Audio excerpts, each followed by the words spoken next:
The night she took him, he didn't even look back at me. I stood in the doorway with his jacket folded over my arm, the house still smelling like the macaroni he never finished, watching my sister's car disappear down the street. The porch light buzzed softly above my head, flickering like it was just as unsure as I was. For 12 years, that boy had called me Mama, and in one afternoon, I became just his aunt. No court papers, no warning, no goodbye. When my sister gave birth, she was barely 22. I was 35, divorced, working 2 jobs, and living in a quiet little house that creaked when it rained. She showed up on my doorstep 3 weeks after the baby was born, eyes hollow, hands shaking, carrying a diaper bag that smelled like sour milk and exhaustion.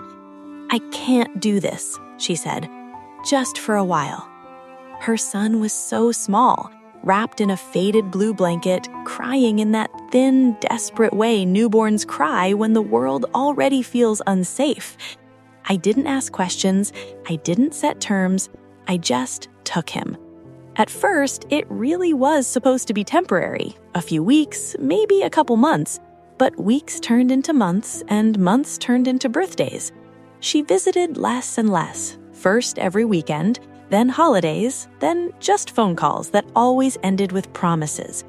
"I'll get him back soon," she'd say. "I just need to get on my feet." I believed her. I named my life around that child. Early mornings, formula stains on my shirts, nighttime fevers that left me sleeping on the floor beside his crib, preschool signups, doctor appointments, first steps taken toward me. He called me Mama before he could say anything else. I corrected him once. He looked confused, hurt. I never corrected him again. The first sign something was changing came quietly. He was 12 by then, all limbs and attitude, voice cracking, shoes always muddy no matter how many times I told him to wipe his feet. One afternoon, he came home from school quieter than usual. "My mom called me today," he said. I froze, just for a moment. "That's nice," I replied carefully. "What did she say?" He shrugged. "She says she's doing better now, has a job, an apartment." My stomach tightened, but I kept my voice even. "That's good," I said. After that, the calls became regular, long conversations behind closed doors, laughter that didn't include me, a name he hadn't used in years slipping back into his mouth, Mom. I told myself this was normal, that children deserve to know where they come from, that love isn't ownership. But at night, I lay awake listening to the house settle, wondering why no one had ever asked what would happen to me. She came on a Saturday. No call, no warning. She stood in my living room like she belonged there, hair done, nails polished, confidence draped over her shoulders like a coat she hadn't earned. "I'm ready now," she said. I laughed because the alternative was screaming. "What for?" "For my son." The room tilted. "He has a life here, school, friends, doctors, me." She crossed her arms. "You're his aunt, I'm his mother." That word mother landed like an accusation. "He calls me Mama," I said quietly. She smiled. That was always temporary.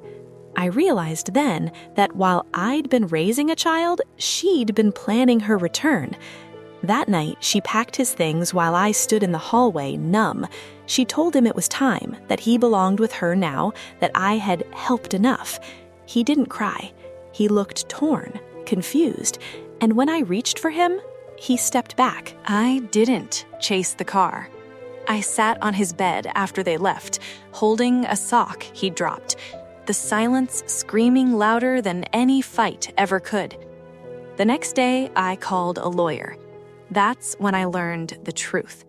I had no legal standing, no adoption, no guardianship, no paperwork, just love.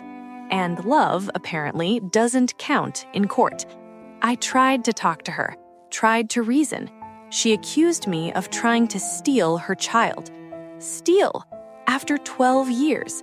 I stopped begging. I stopped explaining. I started documenting. Every school record, every medical bill, every teacher who knew me as his parent, every Christmas morning photo, every bedtime routine. I didn't want revenge. I wanted recognition. When the school year started, she struggled. Missed pickups, forgotten lunches, teachers calling me because they didn't have her number memorized yet. My sister told people I was bitter, that I was obsessed, that I'd crossed boundaries. But the truth has a way of surfacing quietly.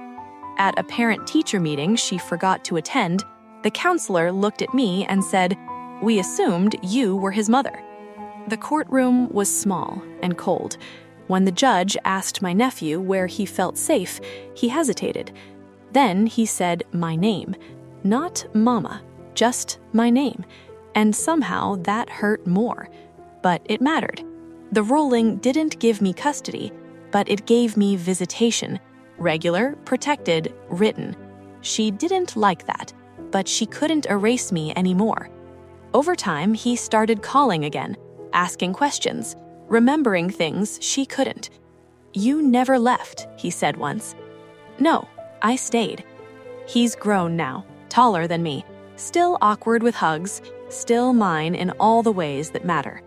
My sister and I don't speak much anymore, and that's okay. I didn't lose a child. I gained the truth. If you're listening to this and you've ever loved a child who wasn't legally yours, I want you to hear this clearly. Your love mattered, even if the law didn't see it, even if the child was pulled away. Staying counts, and sometimes the child remembers who stayed when they had nothing to offer in return. Would you have done what I did? Tell me in the comments. And if stories like this remind you that love isn't always protected, but it's always real, then stay with me, because these stories, they need to be told.